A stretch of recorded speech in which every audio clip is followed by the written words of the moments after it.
Secret bases in video games are quite the empowering concept. Like, there's this whole world to explore, littered with treasures and trophies, and me, little old me, decides that this spot right here, yeah, that's my spot now, I claimed it. Funk you, finders keepers. This idea of giving the player a small slice of the world to do what they want with really makes you feel like you live there. But even more than that, when done right, these bases can create a lot of layers to the gameplay that I don't hear talked about much. Also, I don't mean games literally designed around designing. I'm speaking more in the context of contemporary video games with a knack for side features. Pokemon Silver, for example, was one of the first times I got a taste of this. You could actually decorate your room with unique furnishings like dolls and beds and shit. But the reason most of you are probably thinking, I don't remember that shit, is because 99% of the decorations were mystery gift exclusive. Growing up, I didn't have a lot of people around to trade with, excluding a brother who kicked my ass all the time. So, needless to say, I never got to use this feature much. But for the time, it was a very promising idea. All it really needed was more accessibility and some way to show it off to other people. So then a little later, Pokemon Sapphire rolled around, and now that unique room, you can have one wherever you find a wall indent. And these things are everywhere. You can buy decorations just from random stores,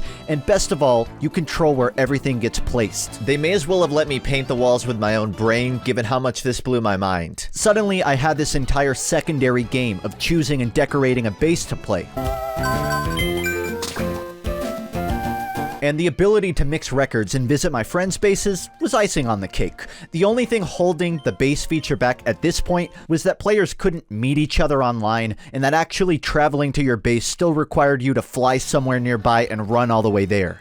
But then, Pokemon Pearl rolled around and changed the entire game. Link cables? Fuck that shit. We just invented Wi-Fi. It stands for we into freaking internet. And instead of flying locally to get home, you just whip out a shovel and head underground. You might be wondering how the hell digging both here and here sends you to the same place. Well, the underground is fucking huge and basically aligns with the overworld. By putting everyone's bases down here, they also made the feature into a more interconnected experience. One where you could visit your friends in real time and even play little games with each other, like playing capture the flag with your bases and loading the tunnels up with traps. It's like I was watching secret bases evolve with every new gen, from a niche trade incentivizer to a cute side feature into the beginnings of a true multiplayer. I should also mention with Pokemon Platinum came the Resort House, which was basically a second home for you. Not gonna lie, I wish I could afford that shit at age 12. At this point, all I could think was, where's it gonna go next gen? And with the release of Gen 5, quickly that turned into, where'd it go?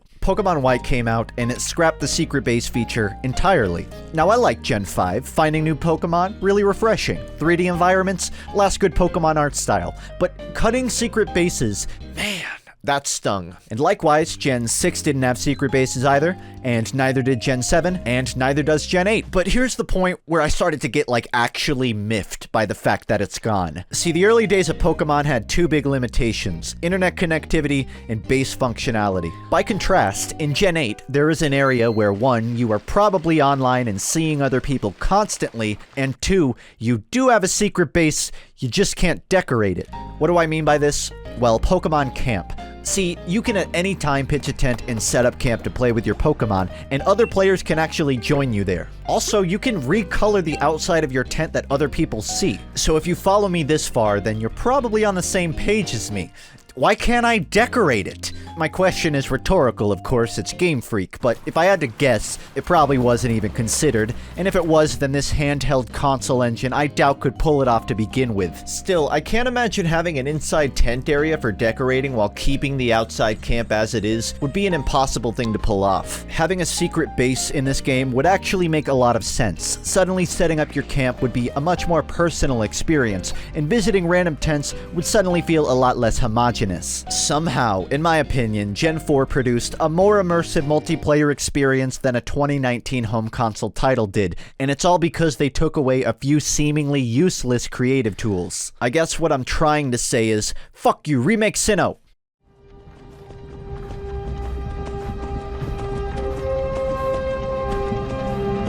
In Skyrim, buying a house is basically kind of a big deal. It's your storage, your homestead. Maybe you want a place with lots of functionality, grindstones, and enchanters. Or maybe you want something with a lot of room for the spouse and kids. Personally, I married Cicero using a mod, and then I invited him to live with me. I submit!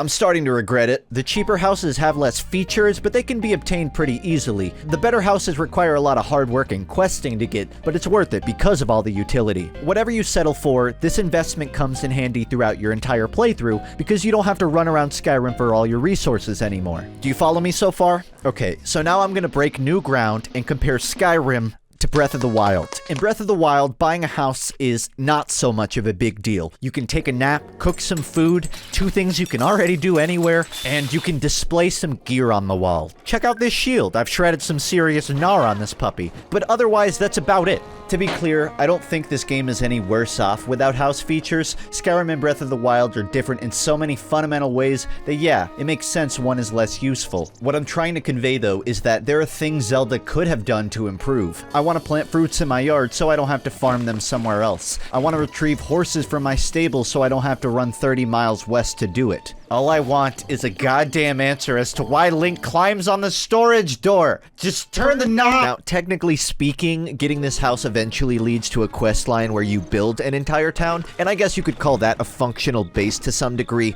but not really in a personal way. Another thing these games share is that you don't have much control over the aesthetics of your house. You don't control where things get placed, and you don't have much in the way of decorative items. Now, to be fair, these aren't multiplayer games, so it's not like you're showing off to people, but the one thing every video game hideout has in common tends to be being a trophy room for cool shit. Like for instance, there's 900 Korok seeds. I'd almost argued that letting me trade in some of them for a Korok doll or some furniture or something would make for an enticing reason to not stop after getting 100 seeds. Also, not to be that guy, but 2 days after Hearthfire, someone modded in movable furniture. So, running a little low on excuses here. Next up, I'm gonna break my own rule for a minute and talk about games where building kind of is a central mechanic. Rust is a game about accumulating resources and using them to build a larger and larger base. Because of how easy it is for anyone to break in and steal shit while you're gone, there's this sense of urgency to reinforce the walls, to come up with clever ways to avoid being looted. Maybe it's with fences, maybe it's a lot of locked doors, maybe it's converting the roof into a sniper den. Your objective here is to basically build the strongest pillow fort,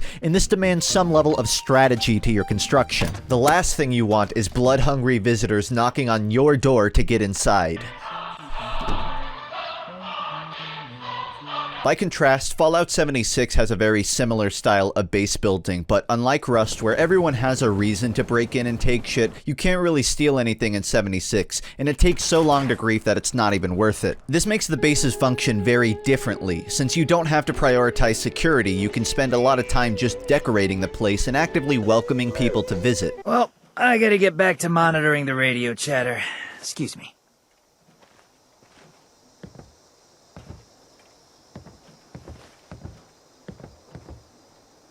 For example, I tried to design a public storefront that anyone could visit and rest at, but much like a Birds of Prey watch-along orgy hosted by impotent asexuals, nobody ever came. So I got bored and started visiting random camps, and one of the guys I found actually came back to mine and bought some stuff. Your heart's as big as your pockets are deep, stranger. I'm glad I can have these interactions where people visit each other freely without fear of everything getting destroyed in the process. It really lets you have some fun with the creative side of making a base. But I also think it's a little lame how low the stakes are when it's so easy to toss down turrets and leave the front door unlocked. Rust is fun as fuck, but it's so competitive that there's nearly no time for decorating and displaying. 76 doesn't have that problem. It just has 1,000 other problems, like locking decorations behind a paywall, like letting me build a pool table but not letting me put pool balls on it, like everyone owning an instrument but nobody writes new music. Sounds like some bullshit to me, but okay. The difference between these two games has to do with form and function. Rust is all function, very little form. Everything is placed with a purpose and nothing is made to last. 76 is sort of half form, half function. So while the stakes are lowered, the freedom of design is a bit higher. I know previous Fallout games have base features, but I'm only really making this example to contrast how base building intersects with an online experience. In one scenario, a base might be this valuable resource you have to fight tooth and nail to maintain, where in another it's just an idle resource you come and go from without second thought. I know you want to hear me talk harder shit on 76, but come on bro, I like decorating. Every MMO in existence has something called player housing to some degree. I played BDO for a little bit. I hear Final Fantasy XIV's alright. I don't know, Toontown, but RuneScape, old RuneScape, this shit hit different. I don't talk about it much, but my entire YouTube career kind of started with this game.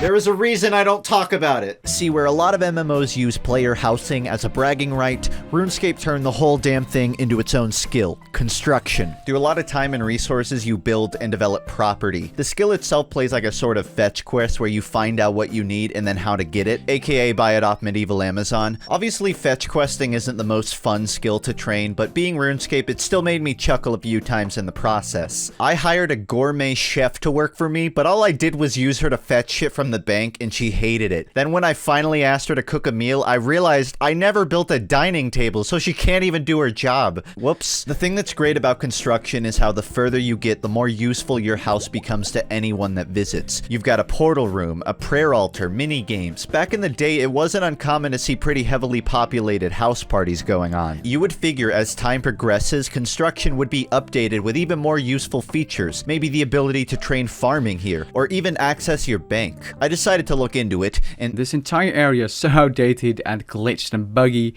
It's a mess, and if newer players see this, they're going to be questioning themselves. it sounds like the skill didn't age too gracefully, but to be fair, neither did modern RuneScape as a whole. Back in the day, this was a pretty cool example of integrating base building into a game in a way that felt organic and not like something just tacked on for the novelty. I think there was a lot of potential to expand on both the form and function elements of this skill, and it's a shame over the years it never got the attention it deserved. So, in conclusion, secret bases are an always welcome addition to any immersive game, and a valuable tool in both self-expression as well as game functionality. I aspire to carve out my own corners within more virtual worlds in the future.